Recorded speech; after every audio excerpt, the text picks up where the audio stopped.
Hello aspirants, welcome to PCS Crux. तो guys हम कर रहे हैं Indian polity, constitution of India, भारतीय संविधान का भाग 6।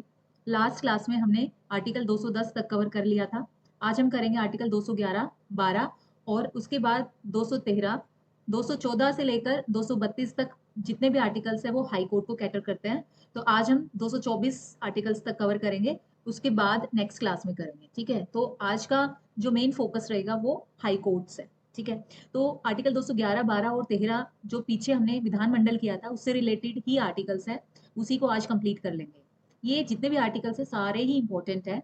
जैसे कि आपको पता है कि कहीं से भी क्वेश्चन आ रहे हैं, जो राज्य है यानी कि भाग 6 है हमारे भारतीय संविधान का, वो बहुत इंपॉर्टेंट हो जाता है पीसीएस के लिए। क्योंकि देखिए पीसीएस में स्टेट रिलेटेड क्वेश्चंस ज्यादा आते हैं। ठीक है, और स्टेट रिलेटेड जो पार्ट है हमारे संविधान का वो भाग 6 है। ठीक है, तो अगर आप अ, राजस्थान यानी आरएएस को टारगेट कर रहे हैं, या आप एचपीएससी को टारगेट कर रहे हैं, या आप बीपीएससी को टारगेट कर रहे हैं, तो राज्य जो भाग 6 है वो तो आप करेंगे ही, साथ में उस पर्टिकुलर राज्य के बारे में भी आपको नॉलेज होनी चाहिए। ठीक है, उसकी पॉलिटी के बारे में, यानी कि कौन राज्यपाल है, कितने राज्यपाल रहे हैं, किनका लॉन्गेस्ट टेन्योर है, विधानमंडल में कौन कितने सदन है उस स्पेसिफिक राज्य में, और उस राज्य के जो चीफ मिनिस्टर्स हैं उनकी क्रोनोलॉजी क्या है, हाई कोर्ट्स हैं वहाँ के, तो उनमें जो मुख्य न्यायाधीश है कितने रह चुके हैं, नंबर्स कितने हैं उनके। तो ये इस तरह से जितने भी पॉलिटी से रिलेटेड क्वेश्चन है उस स्पेसिफिक स्टेट से रिलेटेड, वो आपको ध्यान से कवर करनी है। ठीक है, तो हम अब बात करते हैं आर्टिकल 211 की। तो गाइस 211 जो बात करता है वो बात करता है न्यायपालिका की स्वतंत्रता की। ठीक है, तो राज्य विधानमंडल में आपने देखा होगा विधानमंडल में चर्चा नहीं होती है। जो भी न्यायपालिका के जजमेंट्स होते हैं उस पर चर्चा तक भी नहीं होती है। ठीक है, यानी न्यायपालिका के विरुद्ध जो है कुछ भी नहीं कहा जा सकता। ये इसलिए क्योंकि आर्टिकल 211 में मेंशन है कि किसी भी तरह का हस्तक्षेप राज्य विधानमंडल के द्वारा हाई कोर्ट के अंतर्गत नहीं होगा। ठीक है, यानी कि हाई कोर्ट्स बिल्कुल फ्री है। ऐसा इसलिए जिससे कि न्यायालय जो है वो स्वतंत्र रह सके।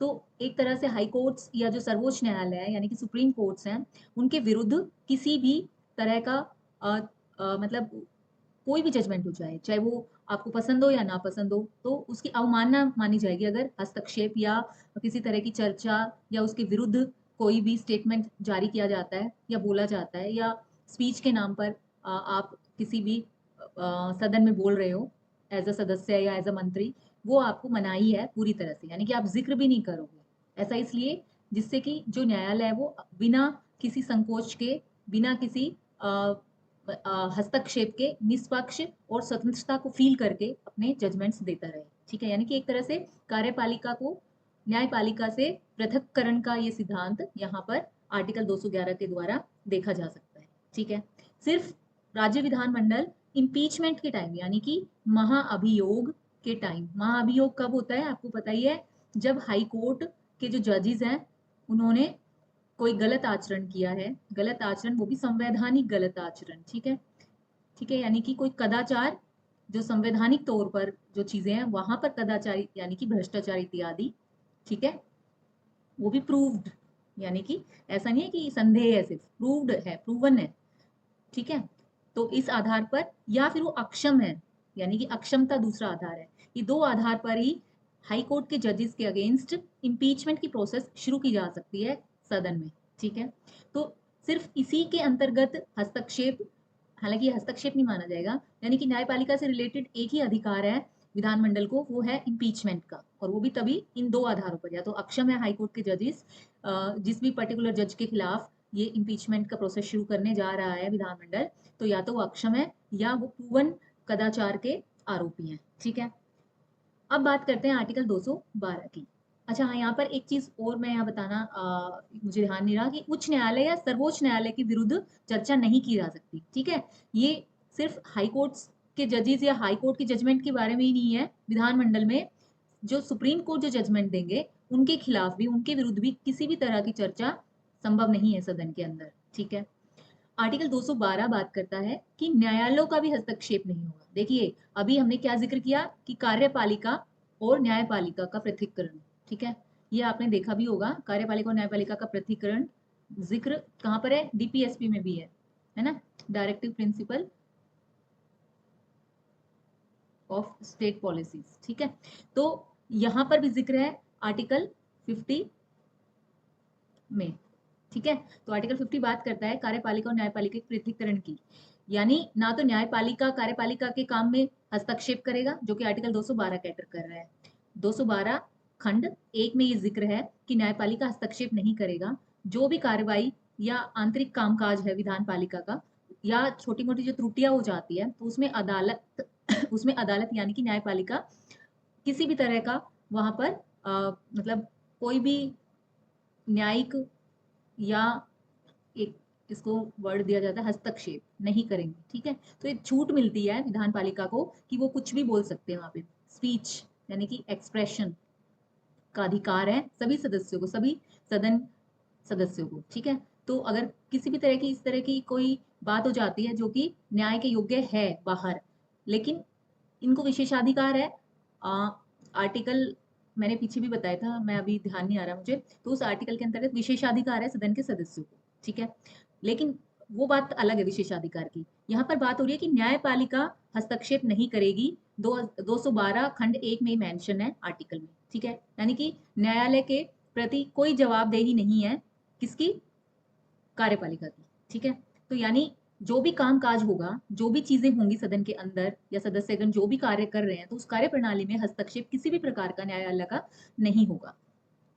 अब बात करते हैं आर्टिकल 213 की।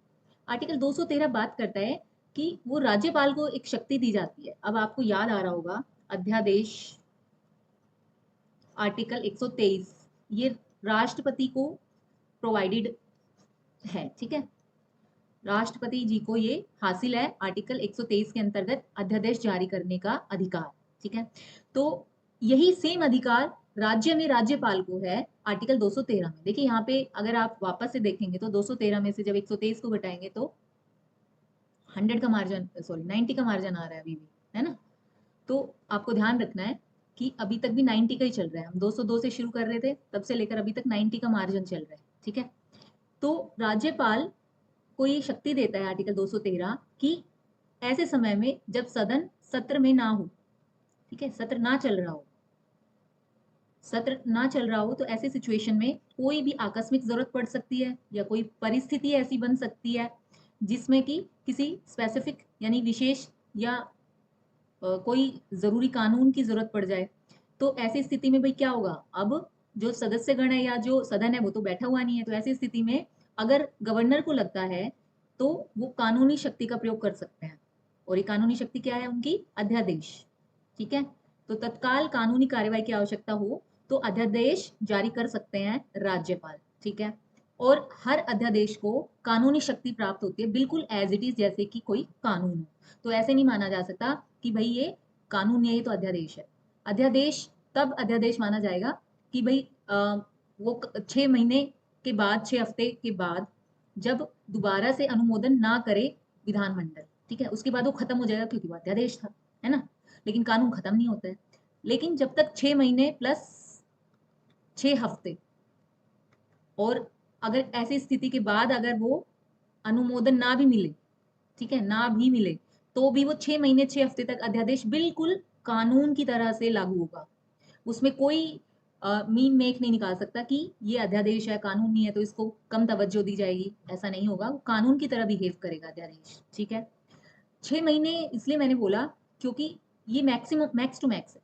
यानी कि फर्स्ट सिटिंग, यानी कि एक सत्र, फर्स्ट सत्र, और जो सेकंड सत्र है उसमें मैक्सिमम कितने महीने का गैप हो सकता है? 6 महीने का। ठीक है, जब अध्यादेश अगर जारी करवाया है किसी भी सरकार ने तो कोशिश करेगी कि वो स्ट्रेच करे 6 महीने तक, है ना। उस अध्यादेश का अगर उसको लग रहा है कि ये कानून जो है ये पास नहीं होगा, ये अध्यादेश आने के बाद, तो वो 6 महीने स्ट्रेच करेगी, है ना। तो यहाँ तक वो 6 महीने स्ट्रेच कर देगी इसको, तो 6 महीने तक वो कानून बना रहेगा अध्यादेश। फिर जब सेकेंड मीटिंग बैठेगी, सॉरी, जब फर्स्ट मीटिंग बैठेगी नेक्स्ट सत्र की, तो उसके 6 हफ्ते के अंदर अंदर, 6 हफ्ते, मैक्स टू मैक्स 6 हफ्ते, इसके अंदर ही पेश करना पड़ेगा वो कानून, जिससे कि अनुमोदन मिल सके विधानमंडल का। ठीक है, फिर वो अध्यादेश कानून बन सकता है। लेकिन अगर अनुमोदन नहीं मिला तो अपने आप समाप्त हो जाएगा।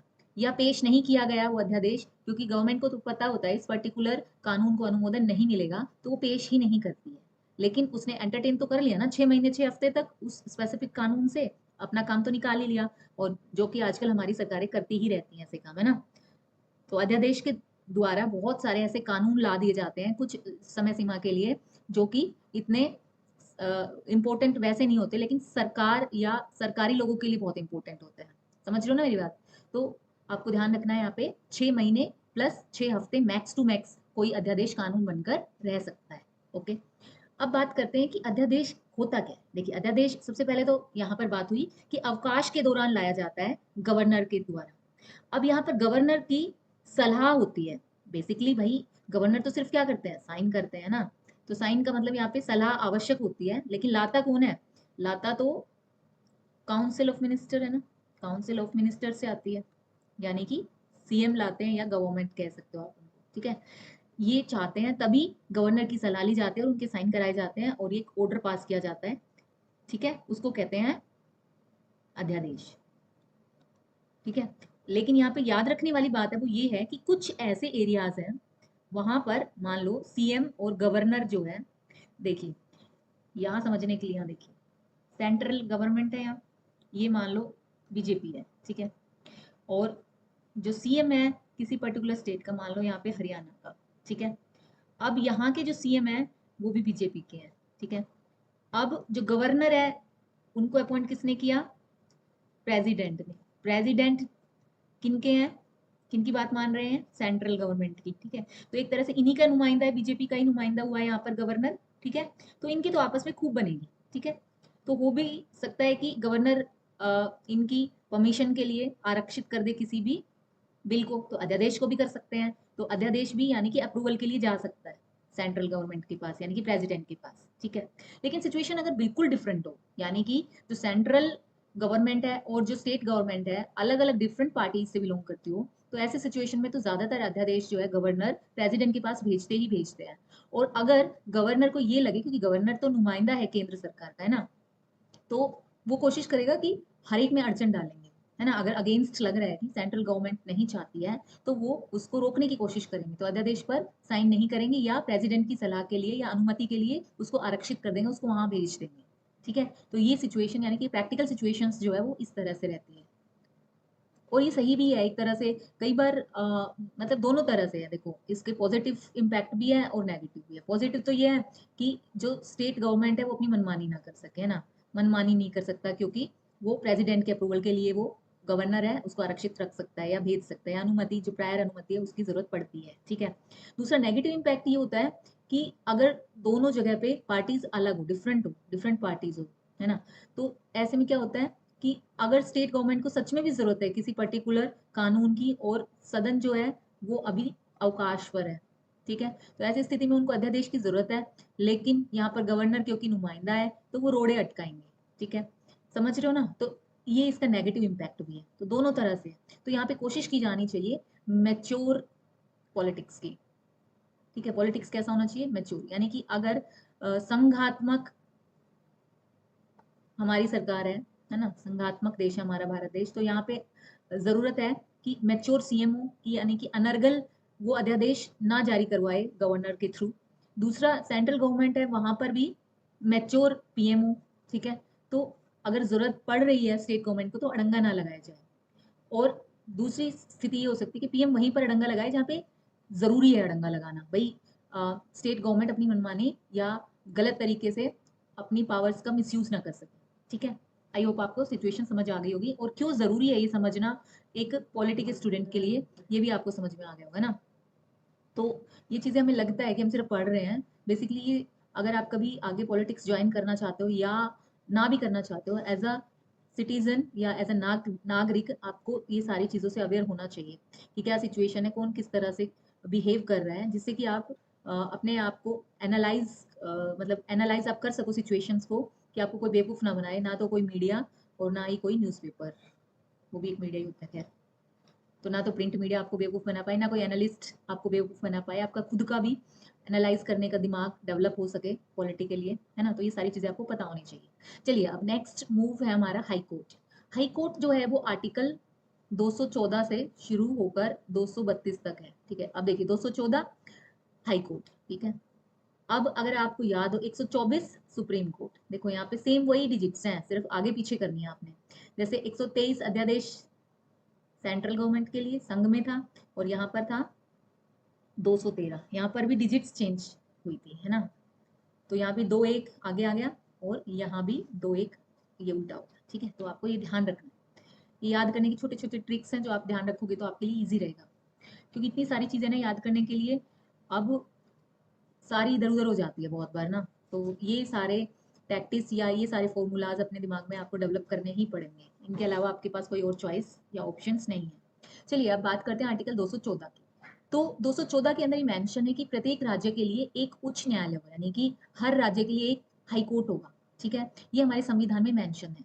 ठीक है, बिल्कुल जब ओरिजिनल संविधान था, जिसमें जब तक कि कोई संविधान संशोधन नहीं हुआ था, उसमें ये मेंशन था कि प्रत्येक राज्य के लिए एक उच्च न्यायालय होगा। ठीक है, लेकिन जब सेवंथ अमेंडमेंट हुआ, कॉन्स्टिट्यूशनल अमेंडमेंट हुआ सेवंथ 1956 में, तब इसको थोड़ा सा चेंज कर दिया गया कि एक ही उच्च न्यायालय एक से अधिक राज्यों के लिए भी हो सकते हैं। इसीलिए अभी हमारे पास 25 हाई कोर्ट्स हैं। ठीक है, जो लेटेस्ट है वो आंध्रा का है। ठीक है, जो कि अमरावती हाई कोर्ट के नाम से। ठीक है, तो आपको ध्यान रखना है 25 के 25 हाई कोर्ट्स आप याद मैंने कराया था। अगर आप पीछे की क्लासेस देखोगे तो आप इजीली आप कर सकते हो उनमें से। मैंने 25 के 25 तो नहीं कराए, मैंने ये कराए थे कि किन किन हाई कोर्ट्स कहाँ पर किसके अंतर्गत आते हैं, यानी कि कौन से हाई कोर्ट्स के अंतर्गत कौन सी स्टेट्स आती हैं या कौन सी यूटीज आते हैं। तो जो एक से ज्यादा को कैटर करते हैं उन सब के बारे में वहाँ पे मेंशन था, और जो बाकी के बचे थे वो एक एक के अंतर्गत आते हैं। ठीक है, तो आप वहाँ उस स्लाइड को देख सकते हो, आपके लिए ईजी रहेगा, बहुत अच्छे से बताया था मैंने। अब बात करते हैं कि हाई कोर्ट्स का काम क्या है। हाई कोर्ट का जो मुख्य काम है वो है मौलिक अधिकारों की रक्षा करना। ये आर्टिकल 226 में हम पढ़ेंगे। ठीक है, तो रिट जारी कर सकते हैं आर्टिकल 226 के अंतर्गत। सुप्रीम कोर्ट आर्टिकल 32 के अंतर्गत जो कार्य करते हैं वो यहाँ हाई कोर्ट्स 226 के अंतर्गत कार्य करते हैं, रिट जारी कर सकते हैं। यहाँ सिर्फ मौलिक अधिकारों की रक्षा ही नहीं करते हाई कोर्ट्स, बल्कि बाकी के जो कानूनी अधिकार है या जो लीगल अधिकार के अलावा संवैधानिक अधिकार भी है, उनकी भी रक्षा हाई कोर्ट के द्वारा हो सकती है। उनके अगेंस्ट भी रिट जारी कर सकता है हाई कोर्ट। तो यानी कि विस्तार पूर्वक जो अधिकार है वो सुप्रीम कोर्ट से भी ज्यादा अधिकार हाई कोर्ट को दिए गए हैं संविधान में। ठीक है, तो न्यायिक व्यवस्था को सजग बनाने के लिए, सुदृढ़ बनाने के लिए ये हाई कोर्ट का कॉन्सेप्ट लेकर आए थे हमारे संविधान निर्माता। ठीक है, कि भाई ठीक है सुप्रीम कोर्ट ठीक है, लोअर कोर्ट्स भी ठीक है, यहाँ लोअर कोर्ट्स होंगे। ठीक है, मैंने क्रोनोलॉजी भी बताई है कि किस तरह का स्ट्रक्चर है हमारी यूनिफाइड या यूनिटरी जो हमारी न्यायपालिका है, जुडिशरी है, वो किस तरह से काम करती है, कहाँ पर किस एक पिरामिड की तरह हमारे सारे कोर्ट्स हैं। तो वो भी मैंने वहाँ पर मेंशन किया हुआ है। आप प्लीज जाइए पीछे स्लाइड्स पर, पीछे की क्लासेस देखिए जरूर, जिससे कि आपको बहुत फायदा मिलने वाला है। सारी चीजें मैंने वहाँ पे कवर की है। ठीक है, अब बात करते हैं आर्टिकल 215 की। आर्टिकल 215 उच्च न्यायालय के बारे में बात करते हैं कि उच्च न्यायालय किस तरह का न्यायालय है। बेसिकली उच्च न्यायालय अभिलेख न्यायालय यानी कि कोर्ट ऑफ रिकॉर्ड है। यानी इसके अंतर्गत जितने भी जजमेंट्स दिए जाते हैं किसी भी हाई कोर्ट के अंतर्गत, वो नजीर होते हैं भविष्य के लिए, यानी कि उन जजमेंट्स को यूज किया जा सकता है भविष्य के किसी भी मामले को सोल्व करने के लिए या जजमेंट देने के लिए। ठीक है, यहाँ के जो हाई कोर्ट के जजमेंट्स होते हैं वो अधीनस्थ न्यायालय यानी कि इससे नीचे वाले जो कोर्ट्स होते हैं उनके अंतर्गत तो अपनाए जा ही सकते हैं, बल्कि जो बाकी के जो हाई कोर्ट्स हैं वहां पर भी एप्लीकेबल होते हैं। यानी कि भविष्य में जितने भी हाई कोर्ट्स हैं सुप्रीम कोर्ट को छोड़कर सभी कोर्ट्स में एप्लीकेबल होते हैं। ठीक है, तो कई बार आपने देखा होगा कि जब आपका कोई केस हो किसी भी हाई कोर्ट में या किसी भी सेशन कोर्ट में, डिस्ट्रिक्ट कोर्ट में, ठीक है, तो क्या होता है कि वैसे ही कोई मामला है उससे रिलेटेड कोई जजमेंट ऑलरेडी पास हुआ है, तो उसी को लेकर आप यहाँ पे आ सकते हो कि देखो इलाहाबाद हाई कोर्ट का ये फैसला था।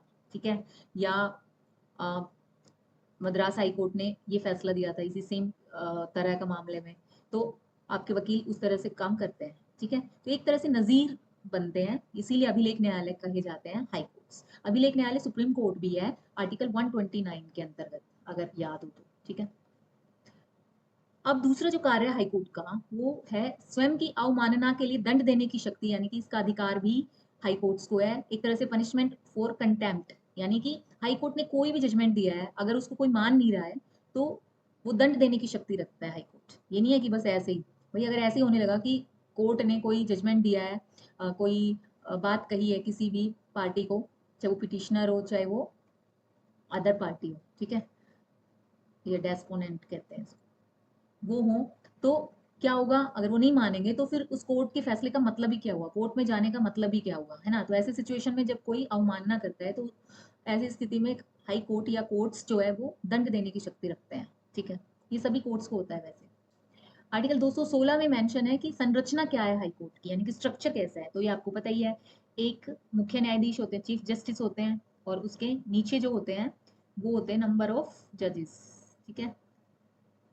अगर कोई छोटा कोर्ट है तो नंबर ऑफ जजेस 7, 1+7, 1+10, ऐसे कुछ भी हो सकते हैं। थोड़ा सा बड़ा हो तो जैसे कि इलाहाबाद हाई कोर्ट बहुत बड़ा है, तो उस वो सबसे बड़ा ही है, तो उसमें आई थिंक 50 के आसपास जरूर होने चाहिए, 1+50 है। एक्यूरेसी नहीं है ये, बट मैंने समझाने के लिए बताया कि जितना बड़ा कोर्ट उतने ज्यादा हाई कोर्ट, उतना ही उसमें नंबर ऑफ जजेस ज्यादा, ठीक है। तो एक मुख्य न्यायाधीश होंगे और उसके नीचे कई सारे न्यायाधीश होंगे, ठीक है, एक मुख्य न्यायाधीश और अन्य न्यायाधीश। ये जो संख्या है ये कौन निर्धारित करेंगे, प्रेसिडेंट, कि कौन से हाई कोर्ट में कितने न्यायाधीश होने चाहिए, तो ये बात डिसाइड कौन करेंगे, प्रेसिडेंट, ठीक है। नियुक्ति कौन करते हैं, प्रेसिडेंट, ये तो पता ही है आपको, नियुक्ति कौन करते हैं, प्रेसिडेंट। किन के अप्रूवल से करते हैं, सीजेआई, यानी कि चीफ जस्टिस ऑफ इंडिया, एक पैनल होता है जिसमें कि सलाह देते हैं ये पैनल पूरा प्रेसिडेंट को, फिर प्रेसिडेंट नियुक्त करते हैं, तो CGI chief justice of India, इसके साथ गवर्नर, ठीक है, plus chief justice of that specific state, जिस स्टेट के लिए जज को नियुक्त करना है उसी स्टेट के चीफ जस्टिस, प्लस गवर्नर उसी स्टेट के, प्लस सुप्रीम कोर्ट के चीफ जस्टिस, ठीक है। तो इन तीनों की सलाह मशवरा करके जो ये डिसाइड करते हैं उन्हीं को ही अपॉइंट करते हैं प्रेसिडेंट, ओके। अब बात करते हैं आर्टिकल 217, ये वही है जो मैं पीछे बता के कि नियुक्ति किस तरह से होती है, तो नियुक्ति के बारे में बेसिकली आर्टिकल 217 में मेंशन है, ठीक है। तो CGI plus governor plus chief justice of that particular high court, ठीक है। अब योग्यता क्या होगी, या तो 10 वर्ष हाई कोर्ट या में वकालत की हो, कोई भी व्यक्ति जिसने 10 वर्ष तक हाई कोर्ट में वकालत की हो, या फिर 10 वर्ष तक भारत में न्यायिक पद पर वो रहे, तो यहाँ पर सेशन कोर्ट, डिस्ट्रिक्ट कोर्ट में हो सकता है, ठीक है, या किसी हाई कोर्ट में भी। पर हाई कोर्ट में तो क्योंकि इनको नियुक्ति करना है तो हाई कोर्ट में तो नहीं होगा, यानी कि अधीनस्थ न्यायालय में न्यायिक पद पर वो रहे होंगे, तो वही योग्य या योग्यता रखते हैं हाई कोर्ट का जज बनने की, ठीक है।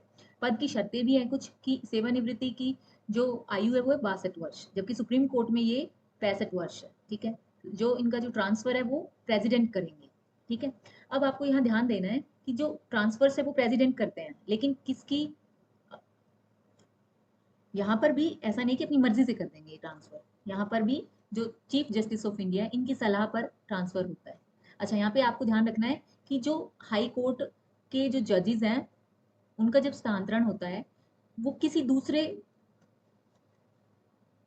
राज्य के सीजी चीफ जस्टिस के रूप में भी हो सकता है, या वैसे भी हो सकता है न्यायाधीश के रूप में भी, एक से दूसरी जगह। तो हाई कोर्ट के जो जजेस हैं वो मना नहीं कर सकते ट्रांसफर लेने से, ये नहीं है कि नहीं जज साहब, नहीं प्रेसिडेंट साहब प्लीज आप मेरा स्थानांतरण मत कीजिए, मुझे तो हिमाचल प्रदेश में रहना है, मुझे नहीं जाना बिहार, ठीक है, तो ऐसे नहीं बोल सकते हैं, उनको जाना ही पड़ेगा, ठीक है। अगर हो गया ट्रांसफर तो जाना ही पड़ेगा, पहली बात तो ये है। और दूसरी बात ये है कि चीफ जस्टिस ऑफ इंडिया की सलाह से ही प्रेसिडेंट उनका ट्रांसफर करेंगे, ठीक है। अब है आर्टिकल 218। 218 बात करते हैं हटाने की प्रक्रिया, हटाने की प्रक्रिया यानी कि रिमूवल। तो रिमूवल दो ही आधारों पर होता है, मैंने बताया भी पहले, कि सिद्ध कदाचार हो, यानी कि प्रूवन,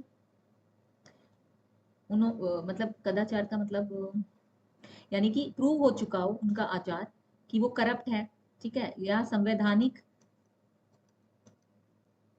आधार पर अपना काम नहीं कर रहे हैं, ठीक है, तो वो प्रूवन कदाचार माना जाएगा।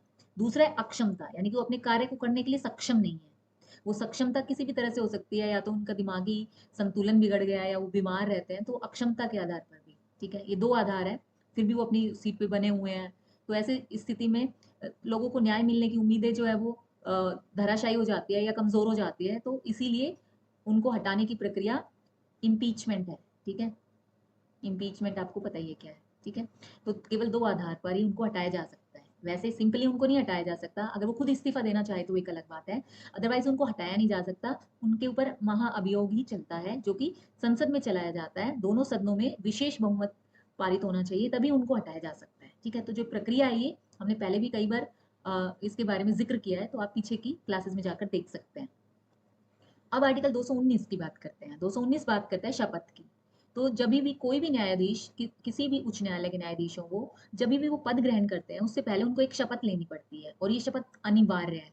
बिना शपथ के वो अपना पद ग्रहण नहीं कर सकते हैं। तो राज्यपाल के समक्ष लेनी पड़ती है उनको शपथ, या राज्यपाल ने अपने किसी व्यक्ति को नामित कर दिया, नॉमिनेट कर दिया है अपनी तरफ से कि भाई आप जाकर फलाना न्यायाधीश जो अपॉइंट हुए हैं उनको शपथ दिलाइए। ठीक है, ये दोनों सिचुएशन हो सकती है, या तो राज्यपाल स्वयं या उनके द्वारा नामित कोई व्यक्ति न्यायाधीश को शपथ दिलाएंगे। ठीक है, और शपथ का प्रारूप क्या होगा, जो कि तीसरी अनुसूची में मेंशन है, शपथ जिस तरह से वो लिखी गई है उसी शपथ के अनुसार उनका शपथ समारोह होगा। ठीक है, उनकी शपथ ग्रहण होगी, वही शपथ उनको बोलनी पड़ेगी। ठीक है, शपथ का उद्देश्य क्या है?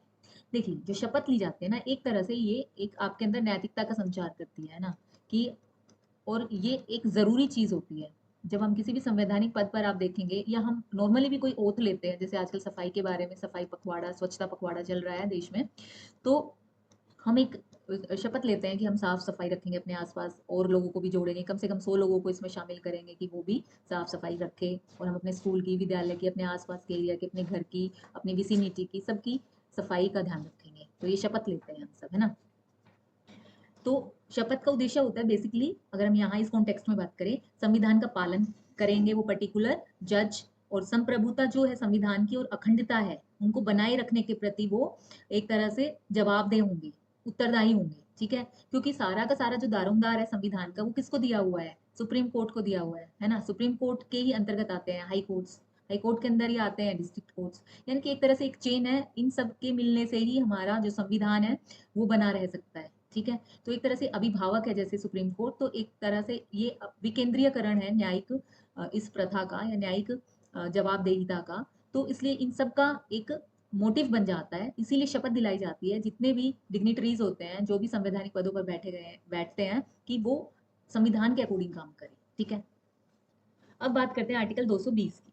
220 बात करता है सेवानिवृत्ति की। सेवानिवृत्ति यानी कि रिटायरमेंट की, कि रिटायरमेंट के बाद जो हमारे हाई कोर्ट जजेस हैं, ठीक है, क्योंकि यहाँ पर राज्य की बात हो रही है, राज्य यानी कि हाई कोर्ट्स की बात होगी यहाँ पे, साथ में आप सुप्रीम कोर्ट का भी देख सकते हो। ठीक है, सेम ही है सबका, बट सुप्रीम कोर्ट के साथ थोड़ी सी यहाँ पे थोड़ी सी अलग चीज आ जाती है।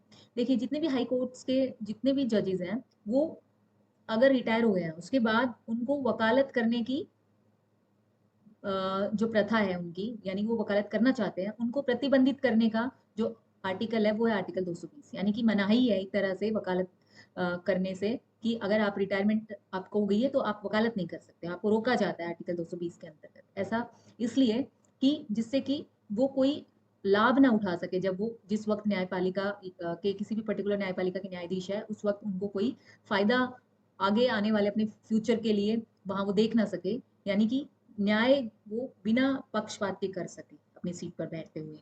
ठीक है, लेकिन यहाँ पर एक्सेप्शंस भी हैं, कि जो सुप्रीम कोर्ट हो या अन्य हाई कोर्ट, जैसे देखिए यहाँ पे मैं बता देती हूँ कि हाई कोर्ट का जज है, ठीक है, या हाई कोर्ट के कोई चीफ जस्टिस है। ठीक है, अब अभी ये हिमाचल प्रदेश के जज है या सीजे है, चीफ जस्टिस है। ठीक है, इससे पहले वो रहकर आए हुए हैं बॉम्बे हाई कोर्ट में भी। ठीक है, बॉम्बे हाई कोर्ट, ठीक है, बॉम्बे हाई कोर्ट। इससे पहले वो रहकर आए हैं उड़ीसा हाई कोर्ट, उड़ीसा। ठीक है, इससे पहले वो रहकर आए हैं तमिलनाडु यानी कि मद्रास हाई कोर्ट। ठीक है, तो इन सारे हाई कोर्ट्स में वो कभी ना कभी रहे हैं, 1 2 3 4। तो अब वो हो गए रिटायर, अब वो हो गए रिटायर, अब उनको वकालत करने का अधिकार नहीं है अपने से नीचे वाले। अब ध्यान रखना है यहाँ पे कि कहाँ कहाँ नहीं है। अब देखिए, वो हाई कोर्ट का जज है जो कि सेवानिवृत्त हुए हैं, तो हाई कोर्ट के जजेस को जितने भी ये हाई कोर्ट्स हैं जहां पर वो अपनी सेवा प्रदान करके आए हैं एज अ स्थायी न्यायाधीश, कॉन्ट्रैक्ट पे गए हैं या किसी और तरह से गए हैं, वो एक अलग बात है। ठीक है, लेकिन अगर वो स्थायी न्यायाधीश के रूप में इन सभी कोर्ट्स में काम करके आए हो, चाहे वो एज अ सीजेआई करके आए हो या वो एक सिंपल जज के रूप में करके आए हो, तो इन सब कोर्ट्स के अंतर्गत वो रिटायरमेंट के बाद भी वकालत नहीं कर सकते हैं, ठीक है। प्लस जो अधीनस्थ न्यायालय हैं, ठीक है, यानी कि हाई कोर्ट से नीचे के जितने भी न्यायालय हैं वहां पर भी वो कार्य नहीं कर सकते, ठीक है। अब वो कार्य कहाँ कर सकते हैं, जो बाकी के सारे कोर्ट्स बचे, यानी कि इन सारे हाई कोर्ट्स के अलावा जितने भी हाई कोर्ट्स बचते हैं वहां पर वो वकालत कर सकते हैं, प्लस सुप्रीम कोर्ट में भी वो कर सकते हैं, क्योंकि वो अपर कोर्ट्स हैं जहां उनको कोई लाभ अभी तक नहीं मिला है अपनी सीट पर बैठे होने के कारण। अब यहाँ पर तो वो सभी जगह काम करके आए हैं, तो वहां पर कभी ना कभी किसी ना किसी ने को हो सकता है वो फायदा पहुंचा दे, और फिर जब वहां जाके वकालत करें तो उनको वो फायदा मिले, तो इसलिए यहाँ पर रोका गया है, ठीक है। लेकिन सुप्रीम कोर्ट तो वो कभी गए नहीं, पोस्ट पर रहे नहीं, डेजिग्नेशन उनको कोई मिला नहीं, है ना। या जो बाकी के हाई कोर्ट वहां पर भी वो डेजिग्नेटेड नहीं रहे, तो वहां पर भी उनको कोई लाभ नहीं मिला अपने पद पर रहते हुए, तो इसलिए वहां पर छूट है उनको वकालत करने की। आई होप अब आपको समझ आ गई होगी मेरी बात। तो ऐसा इसलिए कि न्यायपालिका की अखंडता और निष्पक्षता बनी रहे, ठीक है। तो ये क्लोज इसीलिए जोड़ा गया होगा, ये आर्टिकल के अंदर ये मेंशन इसीलिए किया गया होगा, ओके। अब बात करते हैं आर्टिकल 221 की। आर्टिकल 221 बात करता है न्यायाधीशों के वेतन व भत्तों। जो संसद है वो कानून बनाती है कि भाई कितना वेतन मिलना चाहिए न्यायाधीशों को, कितने भत्ते मिलने चाहिए। अगर कानून नहीं बनाए हैं संसद ने किसी पर्टिकुलर राज्य के लिए या हाई कोर्ट के जजेस के लिए, तो जो दूसरी अनुसूची है उसके अनुसार उनको वेतन और भत्ते दिए जाएंगे, ठीक है। ये बहुत इंपॉर्टेंट हो जाता है 221, क्योंकि यहाँ पर कई क्वेश्चन बन सकते हैं कि वेतन में कटौती पर रोक है, यानी कि वेतन रोका नहीं जा सकता किसी भी हालत में, चाहे कुछ भी सिचुएशन हो देश की, चाहे वित्तीय आपातकाल ही क्यों ना हो, ऐसी स्थिति में भी संवैधानिक गारंटी है कि उनके वेतन में कोई कटौती नहीं की जाएगी। ऐसा इसलिए जिससे कि न्यायिक स्वतंत्रता बनी रहे, और सरकार को भी इसलिए दूर रखा गया है कि सरकार हस्तक्षेप ना करे उस मामले में। ये तो कर सकते हैं, डिसाइड तो कर सकती है कि कितना मिलना चाहिए, लेकिन ये नहीं कि वो डायरेक्ट संसद के अप्रूवल से ही उनकी जो पेंशन है या उनका जो वेतन है वो क्रेडिट होता हो उनके अकाउंट में। ऐसा नहीं है, उनका क्रेडिट कहाँ से होता है, संचित निधि से, यानी कि संचित निधि पर भारित होता है हाई कोर्ट के या सुप्रीम कोर्ट के जजेस का वेतन और भत्ता, ठीक है, इवन पेंशन भी, ठीक है। तो अब आपको यहाँ पे याद क्या रखना है कि क्वेश्चन ये आ जाता है कि हाई कोर्ट का जो जज है, ठीक है, उनका जो वेतन है वो कौन सी संचित निधि पर भारित है, और जो पेंशन है वो कौन सी संचित निधि पर भारित है। तो हाई कोर्ट का जो जज है उसका जो वेतन है ना, जहां पर वो सर्विस प्रोवाइड कर रहा है फिलहाल, अगर वो as a CJI Himachal Pradesh में कर रहा है या एज अ जज हिमाचल प्रदेश में कर रहा है, तो सर्विस यानी कि हिमाचल प्रदेश में कर रहा है, तो ऐसे सिचुएशन में वो वेतन कहाँ से उठाएगा, हिमाचल प्रदेश की संचित निधि से, ठीक है। लेकिन अब वो रिटायर हो गए हैं, अब उन्होंने 3-4 हो सकता है 3-4-5 राज्य या वहां के कोर्ट्स में सर्विस प्रदान करी है, तो उनकी जो पेंशन है वो कहाँ से आएगी, तो पेंशन किसी भी स्टेट से नहीं आएगी, पेंशन उनकी आएगी भारतीय संचित निधि से, ठीक है, यानी कि कंसोलिडेटेड फंड ऑफ इंडिया से, ठीक है। तो जितने भी हाईकोर्ट के जजेस हैं उनकी पेंशन किस पर भारित है, भारतीय संचित निधि पर, ठीक है। जबकि वेतन उस पर्टिकुलर उस स्पेसिफिक स्टेट पर जिसका वो हाई कोर्ट है, जिसके अंतर्गत उन्होंने सर्विस दी है या दे रहे थे उस वक्त, ठीक है, समझ रहे हैं। तो अगर वो दो कोर्ट, एक ही कोर्ट है, ठीक है, हाई कोर्ट है, और दो स्टेट